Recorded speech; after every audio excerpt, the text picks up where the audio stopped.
women's programs.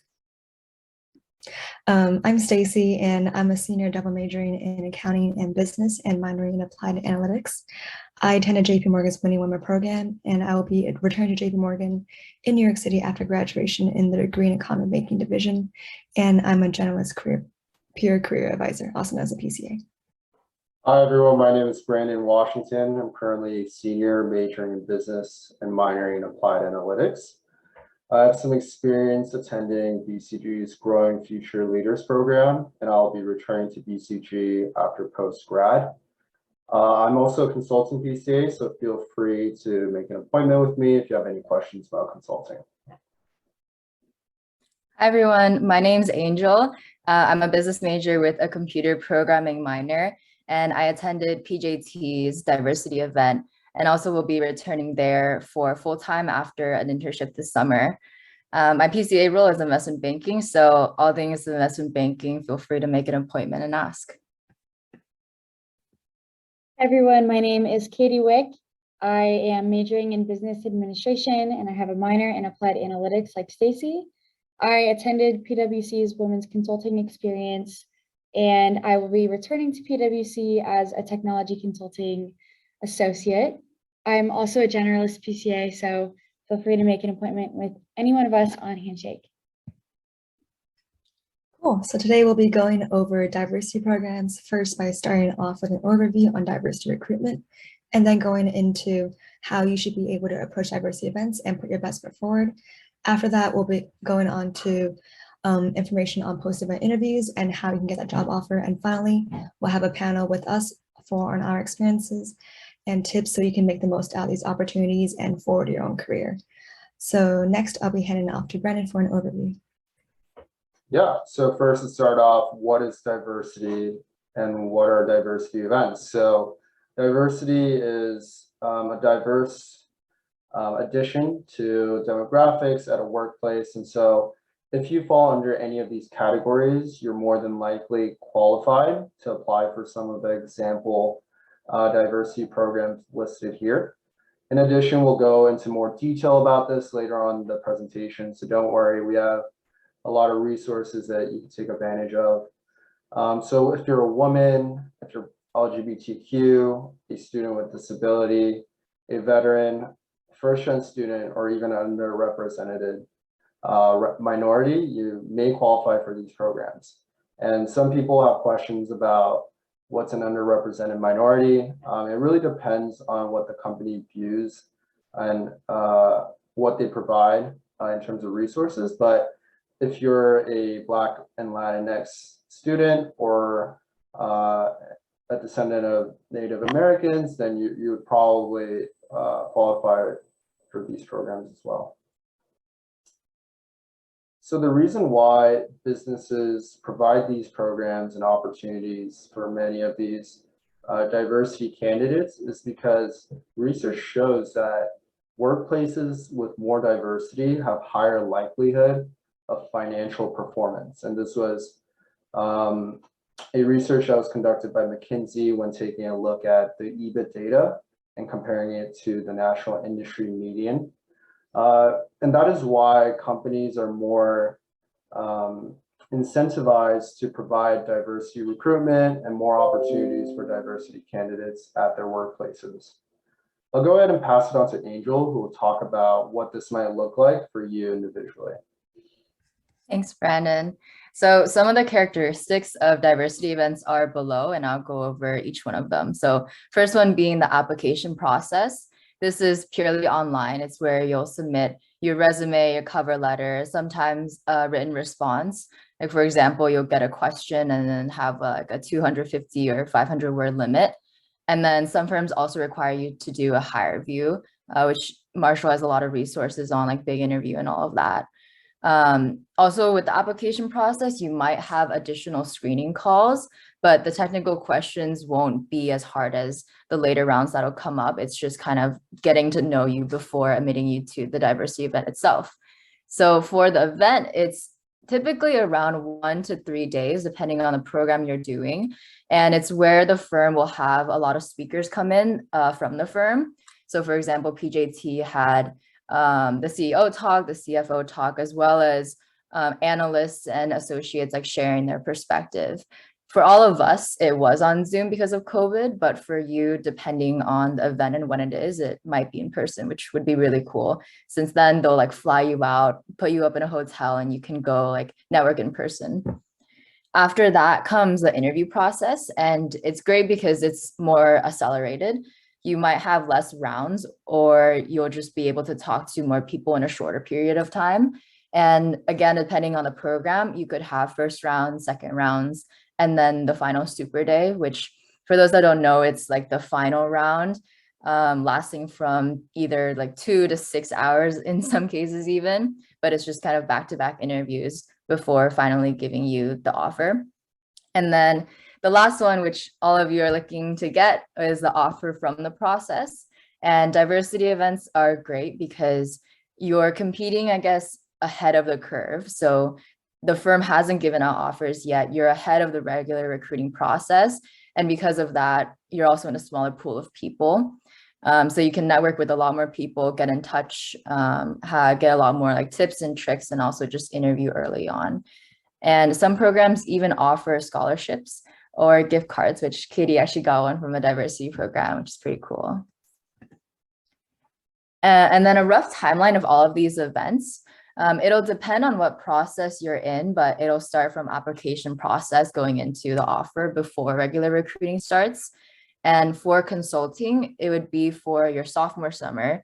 You'd start applying August, September of your sophomore first semester, and then go through the diversity event September, October, and then the interview process in the same period of time.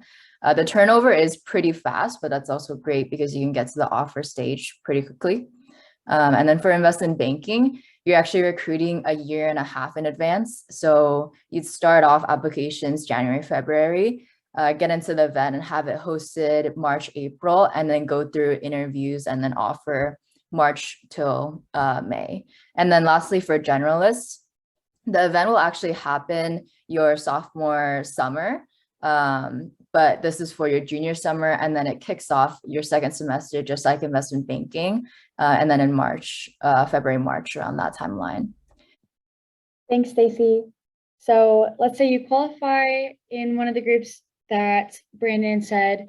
You've gone through a recruiting timeline that Angel mentioned, and you've looked at the resources that Stacy had just mentioned, and you got accepted into one of these diversity or women's programs. How do you approach it once you actually go? First and foremost, I think that you should just have fun. If you're given the opportunity to attend one of these programs, the company has already identified you as a worthy candidate, someone who they want to invest in, and they're designing the programs that you want to come back and work for them. So enjoy the experience that you have. You also have a unique chance to get to know the company. So while you're there, they will likely have current employees share about their experiences with the company culture and the company values. I think that you should take notes on what you learn for your own reflection and also for later use in interviews. You'll hear from people who work in various parts of the company, and learning about their day-to-day jobs might pique your interest in some of those jobs. So take note of those jobs and even reach out to the employees who have them right now so you can ask questions. We highly encourage you to network with the people who you meet at these programs, ask questions of the current employees of the firm, get to know your fellow participants in the program because they might be your future coworkers. And of course, keep in touch with all of them by email or on LinkedIn. And speaking of LinkedIn, if you need some tips for keeping in touch with professionals on LinkedIn, we have a free resource for you. It's created by the LinkedIn guys, which Angel will now show. And they offer a complete step-by-step online course to master LinkedIn. It'll turn your LinkedIn profile into a recruiter magnet, and it'll also help you engage alumni and connections to position yourself for success. This resource is amazingly completely free for all Marshall students, and you just have to simply create an account and then start learning. So once you have gone to the program, met a bunch of professionals, now it comes time for the interviews. Not all programs, diversity and women's programs, offer post-event interviews. However, a lot of them do to get the offer for the job after your junior year at USC. So what is the post-event interview? Well, it's like a second round interview, but typically for these programs, the second round interview won't be as difficult as a normal second round interview would be. So by attending these diversity and women's programs, you will likely have an easier time in the second round interview after the program than you normally would if you didn't go to the program. And we have three main ways that you can prepare for the second round interviews following the program. So first, you should just focus on why you want to apply to this company in the first place. Think about your story and how it's unique to you, and think about how you fit really well with the team that you met and with the company that held the program. Second, you should reflect on what you've learned over the course of the event, and you should know why you want to work for this firm and also for the specific group that you're applying to. Be sincere, and to be sincere in your interview, you have to start with your heart. And finally, make sure that your technical interviewing skills or your casing skills are all polished, because you should expect some of those in your second round interviews as well. So if you're given the offer and given the chance to work for this company post-grad, even during your internship, you will have the chance to join an employee affinity group. Employee affinity groups give you the access to resources beyond just the job opportunity. So employee affinity groups are groups within the company that represent your specific minority or where you define yourself as. So they host social events specifically for your affinity group, and they're often really great for building stronger relationships with people who are more like you. They also provide you a great community of leaders who can help you succeed and see you win at work. There are specific resources sometimes to people within these affinity groups, and one of those is great access to mentorship and coaching opportunities. They'll help you adjust to the firm as you start, and they'll help you advance in your career as you continue as a professional at this firm. So now I'm going to pass it back to Stacy, who's going to share about how the PCAs can help you land your job. Thanks, Katie. So yes, 1 second, sorry. To go over how the PCAs can help you out as you start applying and recruiting for these programs.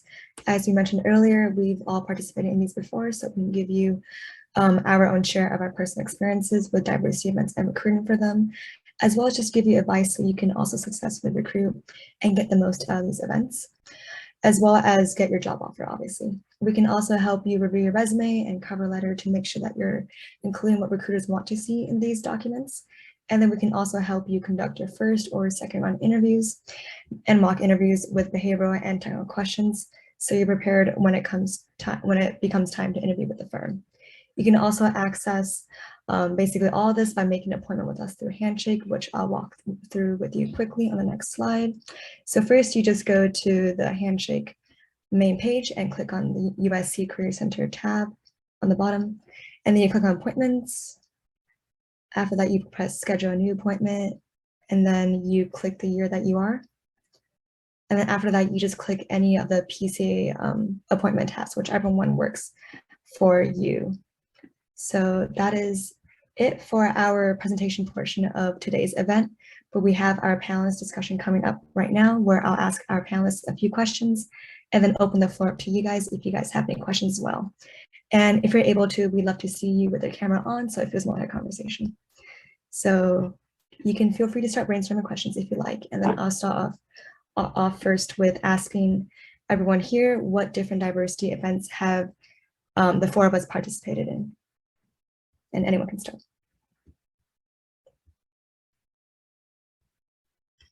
Yeah, I could start us off here. So I was part of BCG's Growing Future Leaders program, which is basically a summer internship as a sophomore that's available for Black and Latinx students.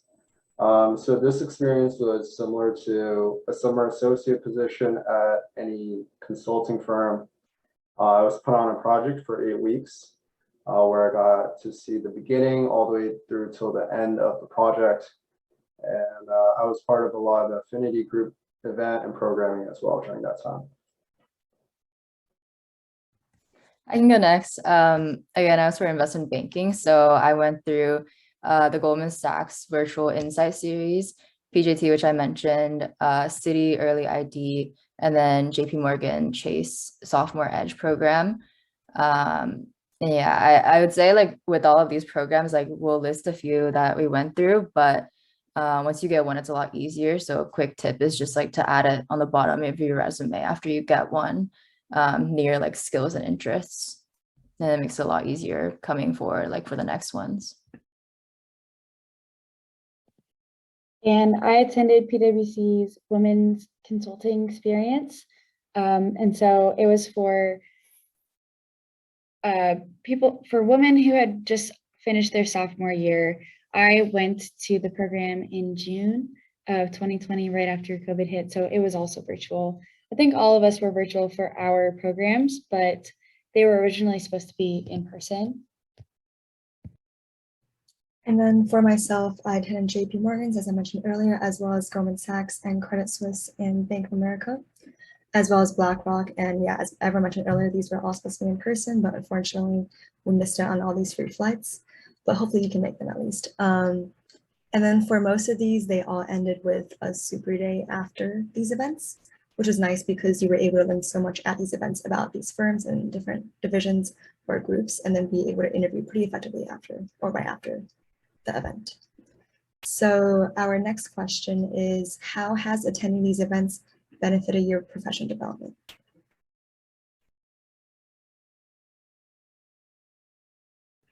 I can start this one off. The events are really helpful because you get a lot of direct insight. You're basically just sitting there like absorbing information the whole time. And that comes around to be really helpful when you start interviewing. And I can talk more about that later. But for myself personally, these were really helpful because I understood investment banking on a much deeper level, faster than I can imagine, and much faster than like Googling it myself. Because these are people in the profession talking about what they actually do every day. And these direct experiences can either like reassure you that you're in the right space or deter you for the better. So either or, it was really helpful. And then for the firm specifically, I didn't know much about PJT before, unless you're in finance. It's a bit difficult, but then I learned like, oh, they were part of Blackstone. They spun off to become their own IB branch. And then hearing about like the startup culture, like I can't get that from just Googling the firm PJT. So that was a great addition too. And actually, ultimately, part of the reason why I ended up choosing to go to this firm. Yeah, I would sort of add on to that by saying it's like a very low risk opportunity for you, especially for consulting. A lot of these programs are during your sophomore summer. So you can kind of try them out, experience them, and if you don't like them, you can make a pivot and go into a different industry your junior year. Plus, you have amazing experiences on your resume to kind of showcase the company that you worked at or the experience that you gained. So I 100% encourage everyone to apply to any of the programs that seem interesting or they qualify for. I agree with what's already been said. In my experience, I got to learn a lot about technology consulting that I didn't know before the program. And I also met with a lot of professionals at the firm that I didn't know before. It was helpful to have those connections once I actually started my internship in my junior year, because they gave me great mentorship right at the start and throughout all of my internship. I think I had a leg up that other interns didn't have because I had made those connections at the program the summer before. And the women who I had met at the Women's Consulting Experience, was a USC alum. So she has been in the LA area, and I still talk with her all the time. I actually went out to dinner with her last semester. So it's just a great way to meet people and to get a little bit more comfortable before your internship in your junior year, if you end up interning with them the following summer. Everyone made really great points. I especially agree with Katie's point about just being able to be connected right before you work. For example, when I went through JPN's program, I interviewed with someone who actually became one of my case managers the next summer. He helped me through my case study every single week. And the one that I presented to the MDs, he really helped me polish. So that was really helpful. And that relationship I started an entire year ago before I even joined the firm. So I would definitely one up that one.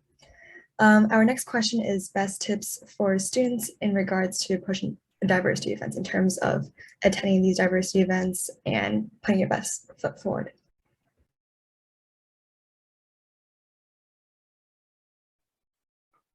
I would say for the most part, you're applying for a regular role at the company, except the competition is decreased because you're just competing against other diversity candidates instead of like the entire pool of applicants. So go at it as you normally would. Of course, network with people at the company, really craft a convincing story, and yeah, just touch up on your resume and cover letter and you'll do great.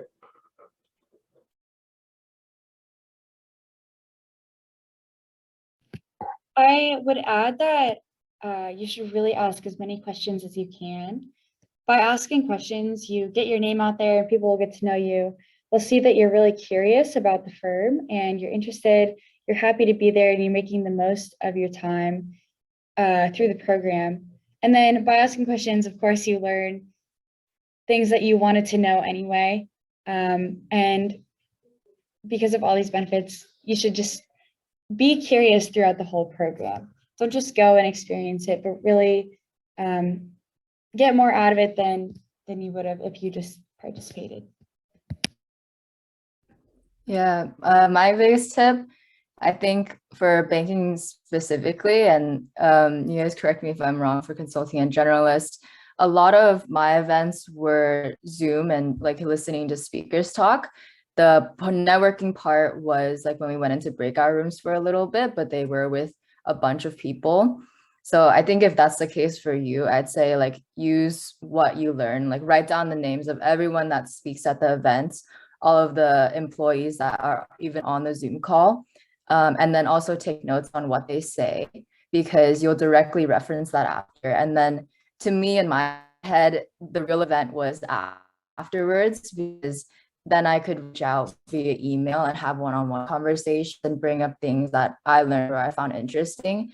And then that ended up resonating with the other side like a lot better, and then got me through the process for different firms. So different cases, like if you have opportunities to network, definitely take it. But if you don't, then afterwards is a whole nother like realm of you being able to like utilize all the resources you got from the event.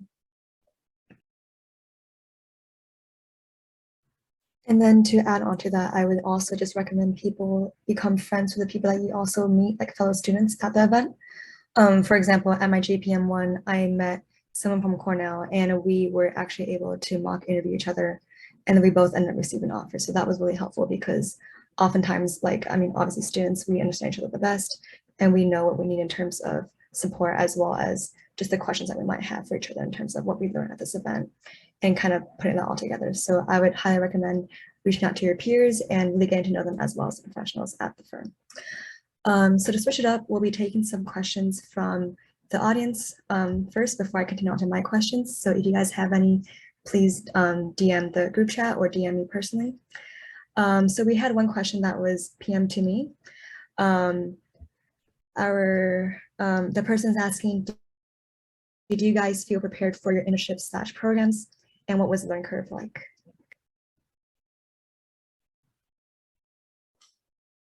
Yeah, so for those who might not have a lot of experience in consulting, they're known to provide an experience where you learn everything on the job. So of course, we use a lot of PowerPoint, we use a lot of Excel, we use data visualization tools outside of that as well, but they don't expect you to come in with any of those knowledge or experiences beforehand. As a result, the learning curve can be quite steep, but that's what an internship is for, is for you to gain that firsthand experience where you're gaining a lot of support and oversight for you to really build up the necessary skills. And also being a sophomore, they cut you some slack because they know you don't have a lot of professional experiences. So they're very patient with you and you have all the resources for you to succeed.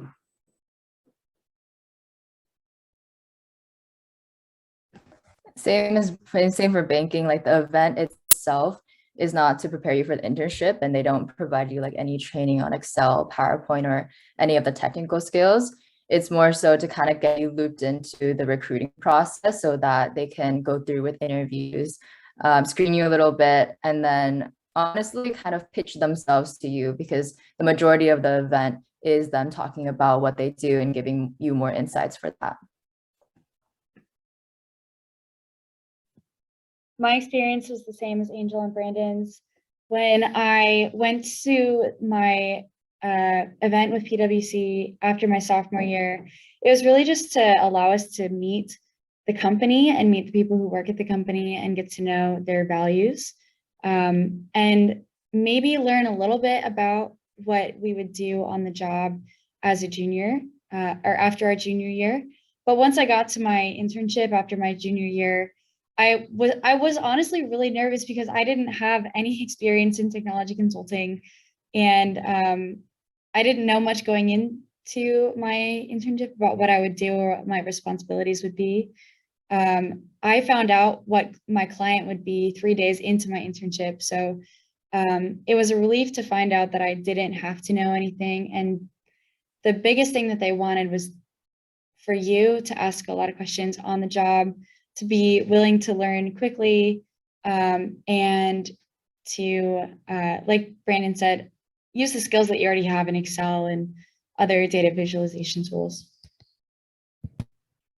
Yeah, as everyone else said, they're really here to help you during an internship, because if you think about it, they really want to give you that return offer for full time, and it's in their best interest to put in the time right now during your summer to give you that knowledge, so when you come back full time, you can just start work without having to ask for too much help. So they do really want to help you, and they're very supportive.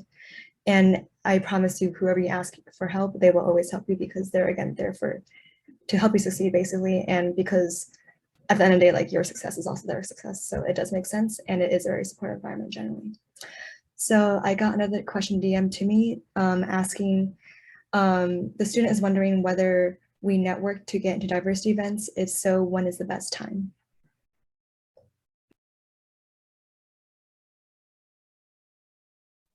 I started off. I networked for only one of them, and it's the long question that no one knows. Like, does networking actually help for diversity events?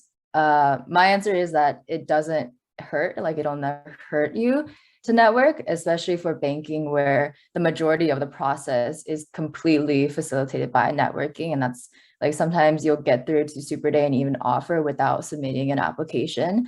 And this is for both diversity and regular process. But the thing with networking with diversity is that you kind of have to target the people that are running diversity. And it's typically a group that's out of New York, since that's typically where the banks are headquartered at. My advice is, like, if you want to network and you have the time, you can reach out to someone at the firm, have a good conversation, talk about diversity, and even ask for a referral to someone that's involved with the diversity programs themselves, and then talk to the second person after that. But otherwise, I think if you don't bring up diversity, the odds of you networking immediately with someone that's part of that smaller group in charge is pretty slim. So I'd say go for it, but it does take a bit of time and effort. Yeah, I would say the other big value add about networking is to really learn about the personalized aspects of the company. Oftentimes things that you can't find on the website, such as the culture, any special events they have on a Friday evening, do they have retreats, any social events, things like that, that you can learn about and infuse into your cover letter and application will really allow you to stand out because you truly understand the company a lot more than many of your peers. And so I think networking is a great way to learn more about the company. I definitely use a lot of the knowledge that I gained from my networking calls during my interview, as well as within my cover letter as well. Our next I- question is, sorry. I'm so I was sorry. just gonna add to that really quickly. I would say it's helpful to network because they'll have events sometimes hosted by the firm that are informational about specific programs. And so after attending those, you might reach out to the recruiter who just gave a presentation on the diversity program. That's what I ended up doing. So the woman who I met was also a USC alum, and she reviewed my resume and gave me some pointers before the interview and before I submitted my application. Thank you guys, sorry about that. Our next question is, if you're accepted into one of the diversity events, is the post-event interview guaranteed? And what can you expect out of the technical interviews?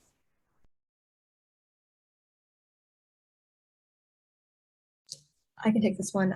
So it depends on each event. Honestly, they're all pretty different. I would say for a lot of events, especially the ones in banking, they'll tell you straight up if there is a post-event interview or not. It always is very clear as part of the recruiting process, so you'll know before you even apply usually.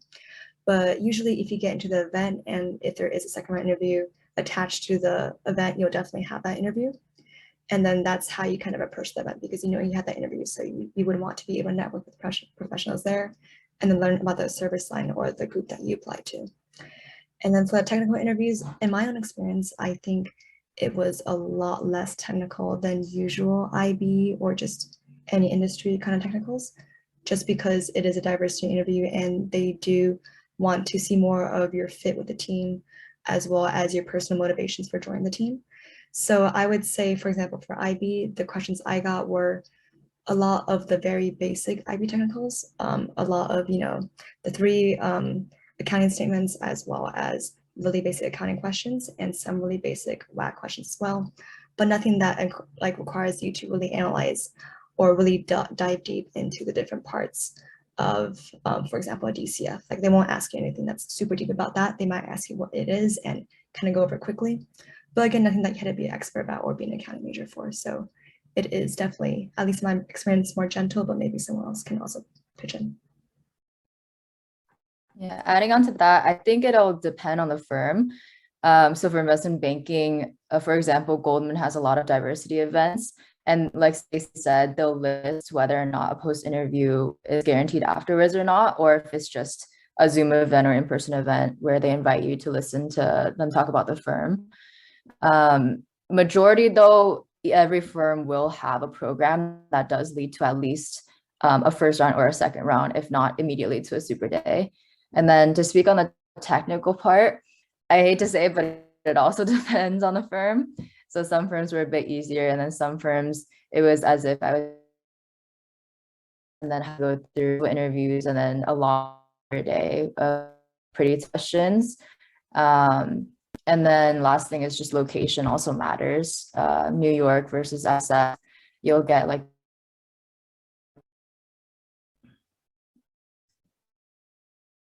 to connect. You're breaking out a little bit for me, Angel.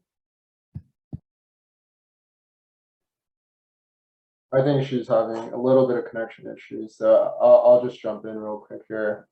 I went through the summer internship, so I had to go through a full interview process for consulting, which consists of behavioral questions as well as casing. So if you want to learn about casing, feel free to reach out. I know Jason also dropped a helpful link in the chat for you guys to check out as well. My program actually didn't have post-event interviews, and they ended up giving an offer to every single person who participated in the program without any further questions. But that might have been something unique to the COVID era.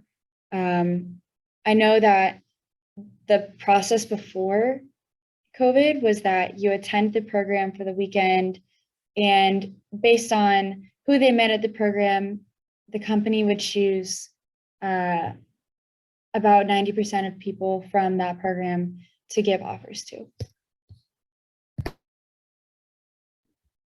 Great. Our next question is if you guys have any advice when it comes to applying to these programs.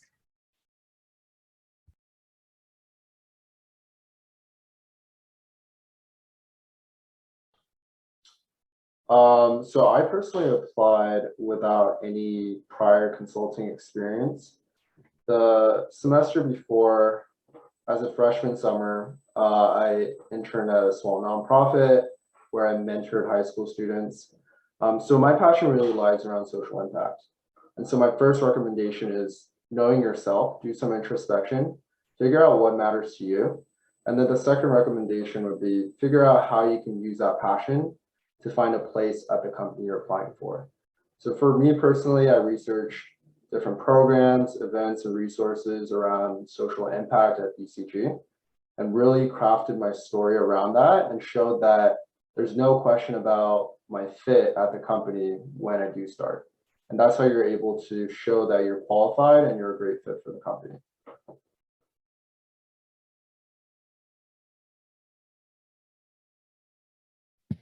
Something that a few people told me during my application process was that they're looking for people with more technical skills today.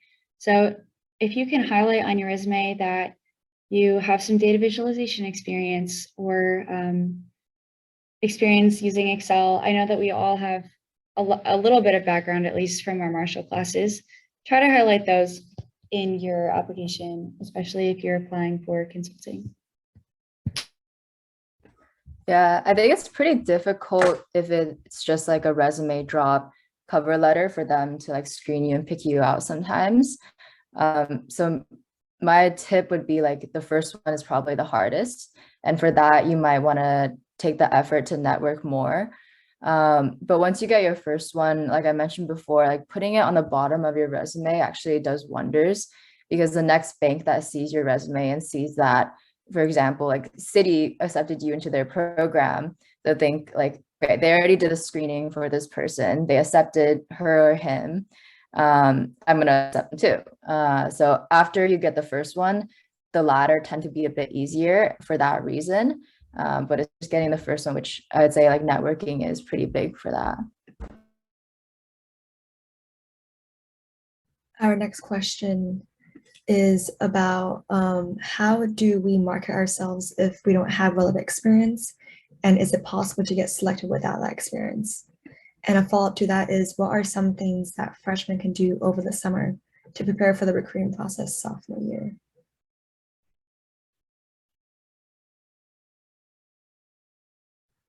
I can take the first part. So for the experience part, you honestly don't need any relevant experience a lot of times. And if you're able to join any kind of club that's kind of relevant, for example, TIS is a great one to join, or Smart Room Securities for investment banking, or any of the consulting clubs are great for a consulting job, obviously. So any of those would be more than enough experience for them to be able to ask you questions about in terms of the interview, as well as the post-event interview. And even if you don't have those, being able to just really show your interest in the industry that you're looking forward to is really important. And that's honestly all you need in terms of these diversity recruiting events. For example, if you're interested in consulting and you're not able to join a consulting club, you can always apply for different case competitions and compete in those. So those are very non-committal. It's only 2 or 3 days. And those are great ways for you to really show your ability to analyze different problems and to present effectively to a client. So there are many different ways where you can show your interest that don't have to be anything major like a work experience, where you can show your interest but not really have that kind of major experience and be able to be very successful for these programs. Completely agree with Stacy. Another point is making sure your story is aligned with everything. So for example, my freshman summer, I worked at a tech startup in Hong Kong, and I connected that to wanting to go into tech banking, like talking about exposure to M&A at the startup. So just select what your experience, like different parts of it were, leverage that into your story so that it all like ties together and flows well. And then also, again, like Stacey said, balance it out with club extracurriculars if you don't have the work experience. Yeah, so BCG has a freshman program called Bridge Consulting. McKinsey has a first-year leadership academy, which are both a few days long, but you can apply to those if you're interested in consulting and you want a shot at an interview directly out of those programs. One thing that's interesting about consulting is that people come from all sorts of backgrounds, and actually the majority aren't from business backgrounds. You have a lot of people from STEM, humanities, and so as a result, you also have people doing different things prior summer. Like, for example, I did my nonprofit internship. So I would say I would really recommend looking for opportunities that really interest you. As a freshman, you'll most likely look for startups or nonprofit internships. So that's probably a great place to start as well. I think if you're a freshman and you're looking for guidance on how to get involved or which clubs or organizations to get involved with or what jobs to take, looking at the job description for the job that you would like to have in the future is really helpful. So for example, let's say you're applying to be a business process consulting intern and the job description wants you to have some understanding of IT, general controls or financial reporting concepts, corporate governance, internal audit processes, or something else.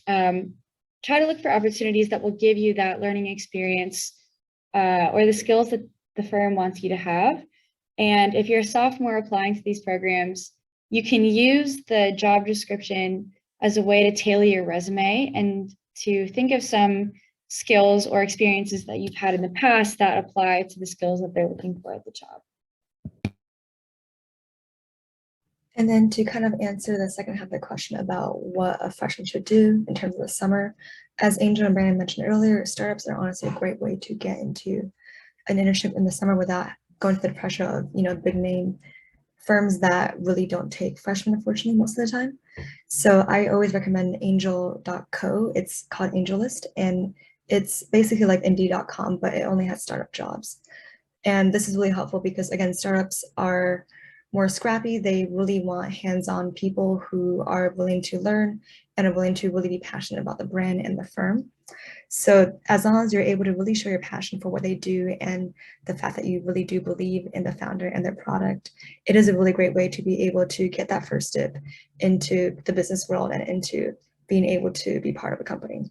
So that's how I was also able to get a lot of my interviews my freshman year, because they were happy to take anyone of any grade, as long as, again, you were really able to dive headfirst into the product and to just be really passionate about growing their business. So I would highly recommend that. Our next question is, one second, I am scrolling. As a sophomore trying to enter investment banking with no previous experience, is there still a chance to get into any summer 2022 summer internships? Since most applications are closed, as the person noted. I would say like most definitely. Regular process is right after diversity, so you have like a whole new world with that. There should still be some diversity events going on like that haven't closed yet. Even though majority have, like I know the bulge bracket firms will go a bit later, so they might have additional programs to the ones that might have already closed already. TIS newsletter is really up to date with all of that. And then if not, you can Google like investment banking diversity programs, and a bunch of lists and forums will come up. And I think because it's like toward the latter half of the application process, networking would be helpful in this case. And if you don't get into the diversity programs, then you have all of these connections at your hand for regular recruiting, which is more than fine, especially if you've networked ahead of the curve. And since you're a sophomore, that means you still have next summer to recruit. So if you're not able to get into these firms or the IB job that you want right now, there are a lot of big four firms out there that are still hiring for summer 2022. And a lot of those firms have things that have jobs that have skills that are very applicable to IB. So for example, deal advisory is really enough because it's advisory towards M&A transactions. So I would recommend that if you're not able to find many postings for summer 2022 for IB, look at other big four companies or just companies in general that have similar jobs, because you can always be recruited next year. And there are honestly a lot more jobs for juniors out there. So many more opportunities ahead. Does anyone else have any more questions? Feel free to DM me or the group chat.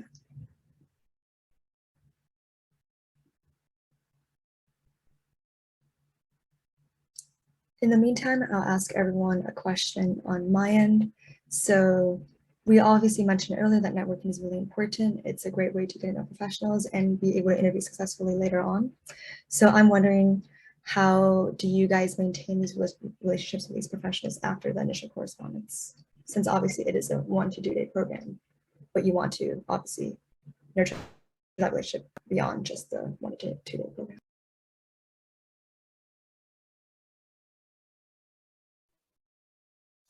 Yeah, so this is often a question a lot of people ask when networking. Don't put too much thought into it. Don't create like a barrier between you and the person you network with. Think of them just as a mentor and keep them updated with the recruitment process, how you're doing in life, and try to just build a relationship like that. You don't have to think of them as this employee at a company that you want to work at, but just think of them as a mentor that can guide you through anything in life. And eventually it becomes personal enough for you to hopefully catch up in person or grab coffee every once in a while. But yeah, there's ultimately any way to go about these relationships. So it really depends what comes naturally to you. Yeah, like take the names from the diversity event, like reach out to them afterwards with email. And then for banking, the turnaround is pretty fast. Like the event will happen and you might have a phone call in the next 3 to 10 days afterwards for a first round.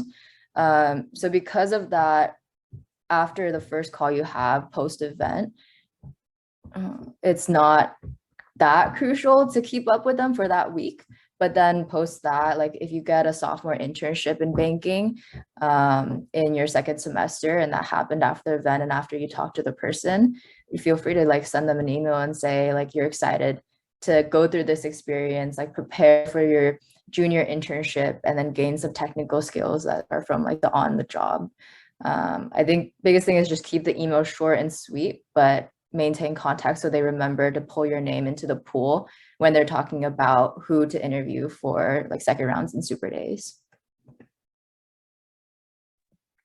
I think keeping in touch and sharing about what you're learning in school, or even if you have a job during the school year, is really helpful. And it's good to reach out to them right before the actual internship if you get that too. Last summer when I worked, the person who interviewed me during my sophomore year summer remembered me and wanted to give me more tips and get me on a specific project because I knew him well and he knew me and knew my skills. So it's helpful even when you get to your internship to keep them updated on your skills and what you've learned. And then just a tangential tip, I always like to ask the person I'm talking to at these events after our initial coffee chat if they have anyone else on the team that they have in mind that they would refer me to talk to. And that's because that's someone that I can basically name drop and be like, hey, like Joe told me that you would be happy to chat with me about what you guys do in this group. Was wondering if he had any time to talk with me about X, Y, and Z. So that's a great way, because a lot of times when you cold email someone, they might not respond just because they're very busy. They're bankers, they're consultants, they have a very hectic schedule. But when you have that introduction, it's really, really helpful. And that can always help you get more introductions in the future. So I recommend that as well. Another question we got was, how did we all know which emphasis we wanted in terms of consulting or IB or etc.? can the student do a consulting diversity program even if they're unsure that that is the field they want to go into?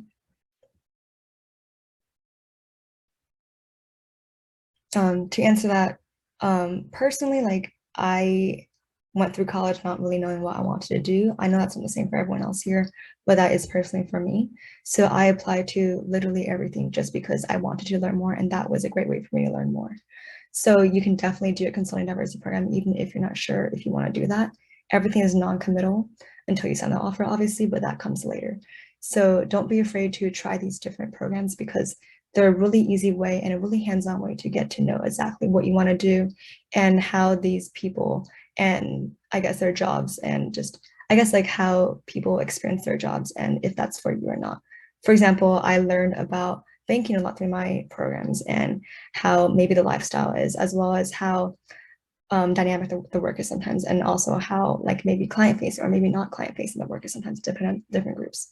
So either way, it's a great learning experience and no one expects you to commit your entire life right off that program, but they do expect you to want to learn and to be open-minded. So definitely recommend. Yeah, it's a great opportunity to learn since again, you're like hearing firsthand experiences. And because banking is ahead of consulting and then a little bit ahead of generalist, kind of like overlapping in that sense, you can go through banking diversity events. And then if you decide it's not the career for you, then go through generalist or consulting ones for junior. And then I guess if you're going for sophomore summer consulting, that's ahead of everything too. So you can just apply to everything, see, and keep your options open. I think another great way to explore the different fields is to join student orgs, like we sort of mentioned earlier on. They're usually pretty representative of the type of people that are going to these roles, as well as the type of work to a certain degree. So keep networking with people in those environments, learn more about the job, and get some hands-on experience through internships and through org involvements. Jason also dropped a resource in the chat called Firsthand. And if you want to learn more about different industries or jobs, that's a great way to do it. You can also talk to us about our different experiences by making appointments with us on Handshake. And we're happy to help you out if you have questions. Someone else asked, how important is it to have a niche in your resume if you want to be a generalist in consulting?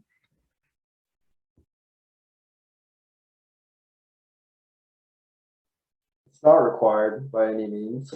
A lot of people actually go into consulting because they're not really sure what they want to do. And a great incentive about consulting is that you're exposed to all sorts of industries and you can learn a lot from it.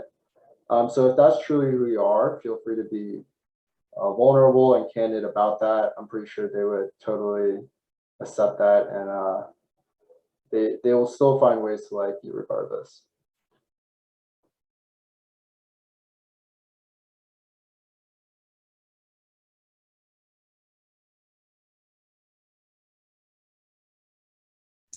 Another question we got is someone actually has a program this Friday, but not really sure logistically how it works, and they're not sure if they should prepare for an interview right now or what to expect during the event. So I guess just any insight into this would be helpful for that person.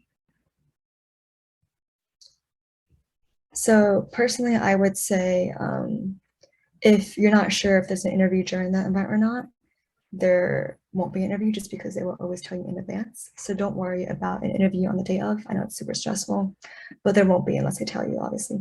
So don't worry about that, but post-event interview-wise, definitely write notes during the event. And that's because a lot of times, like people who are interviewing alongside you all went to the same event and they all had the same knowledge as you do. So you want to be able to also showcase the same knowledge and show that you were also paying attention and asking really insightful questions during the event. So definitely do that. And then again, just be able to network with the professionals and then try to coffee chat with them before your interview, just because that does really help you with your answers as well as with people on the team knowing you before your interview. So do that as well. If in the case it's banking, I would say expect a phone call pretty soon after, maximum maybe like 2 weeks after. And I think my biggest advice to prepare for these calls afterwards, whether it be for diversity or general recruiting, is just take notes on everything they say. Like you can even do word for word, because what you can do is essentially regurgitate what they're saying, especially for like the why firm answers. And this becomes like a provenly correct answer because they're the ones at the firm saying the reasons why they joined, why they like it. And then when you put your own spin on that, it becomes a really good answer that anyone you can talk to at the firm will actually resonate with. So take notes, like take names to network with afterwards. And other than that, like to prepare for these events, it's kind of just being engaged and listening a lot and not as much preparing to answer like technical questions right off the bat during the call. I think another big thing is really preparing your mindset before going into these things. I'm a strong advocate about how you can like manifest your reality, and part of it is like just having a good mindset. So before going into the event, you're most likely gonna be really nervous or maybe even have doubts. Try to rewire that and just be opportunistic, be super excited, and tell yourself that you're gonna meet a lot of amazing people and learn a lot about the company. And so yeah, try to just like establish yourself before getting in there. I know it could be hard, but don't worry, it'll be fine. And our final question of the night is, if I got an internship in risk management, but I want to work in management consulting, how should I determine if I want to accept that offer?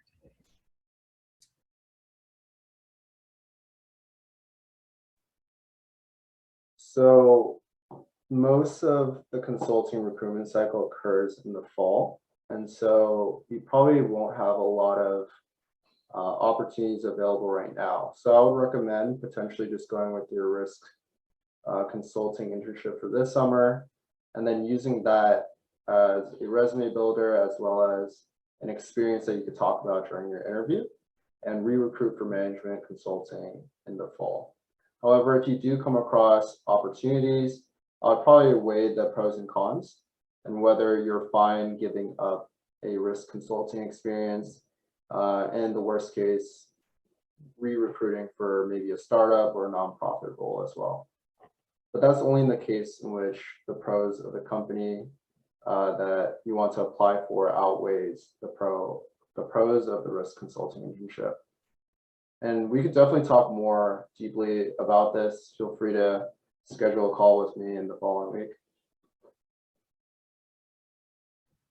I forgot to add that the person's actually a freshman. So in that case, I definitely think Brandon is right.